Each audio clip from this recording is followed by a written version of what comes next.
O'zbekiston Respublikasi Sanitariya epidemiologiya va osoyishtalik markazining statistik ma'lumotlariga ko'ra, O'zbekiston hududida bolalar orasida eng ko'p uchraydigan gijja kasalligi bu enterobiyoz, ya'ni o'zimiz bilgan astritsa. Demak, bugun sizlar bilan shu kasallikni bolalarga yuqish sabablari, qanday yuqadi, qanday oldini olish kerak va davolash kerakligi haqida qisqacha asosiy qaymoqlarini deydi-ku, qaymoq joylarini aytib berishga harakat qilaman. Asosan astritsa bu bog'cha yoshidagi hamda maktab yoshidagi bolalarda ko'p uchraydi, chunki ular hali gigiyena qoidalarini to'liq bajara olishmaydi. Shu sababdan ham ularda bu kasallik ko'p uchraydi. Ana endi astritsa o'zi ko'zga ko'rinadigan kichkina lazer guruchi deyman. Ingichka ipchaga o'xshaydigan oq donachalar shaklidagi bo'ladigan gijjalar hisoblanadi. Ular soni jihatidan juda ko'p bo'lishi mumkin va odam organizmini ingichka ichagida yashaydi. U eng keng tarqalish xususiyatiga ega bo'lgan juda tez yuqumli hisoblanadi. Ya'ni qanaqa bo'ladi?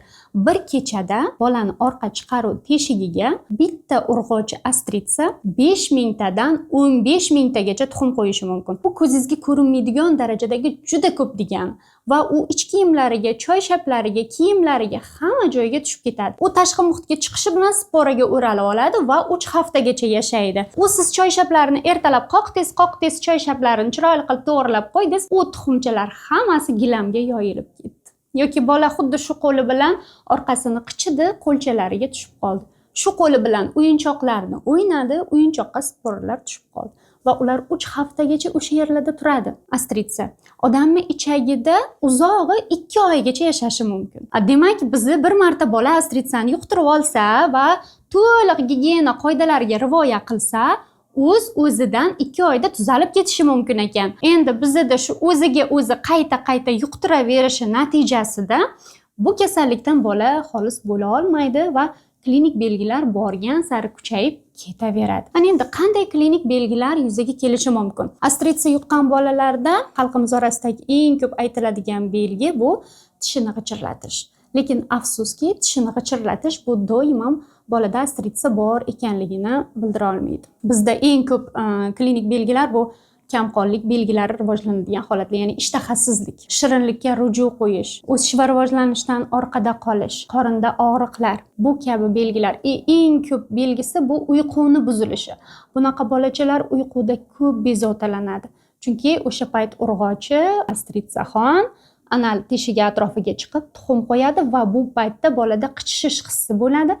Bola bezovtalanadi. Ayrim bemorlarimizda bo'lgan kechqurun sudurgi oldi holati darajada bola tirishadi. Tishlari shunaqa qotib qoladi, ocha olmaymiz, o'zi nima qilayotganini bilmaydi deyshadi. Demak, shunchalar darajada markaziy nerv sistemasiga shu mittagina guruch bo'lakchasidek keladigan gijjalar sabab bo'lishi mumkin ekan. Klinik belgilariga yana qo'shimcha sifatida asabiylik. Bunday bolalar juda injiq bo'lib qolishadi. Shundan ham ko'p holatlarda ota-onalar balki gijjasi bordir deb taxmin qilib olib kelishadi va bu to'g'ri. Ana endi davolashga keladigan bo'lsak, astritsani davolash juda oson. Bir tabletgacha bir mahal berish bilan tuzatib olish mumkin. Bizani qiynaydigan narsa reinvaziya, ya'ni qayta yuqtirish. Bugun bolangizga gijja dorini berdingiz, tuzatdingiz, ichidagi gijjalar o'ldi, lekin siz uyingizni dezinfeksiya qilmadingiz.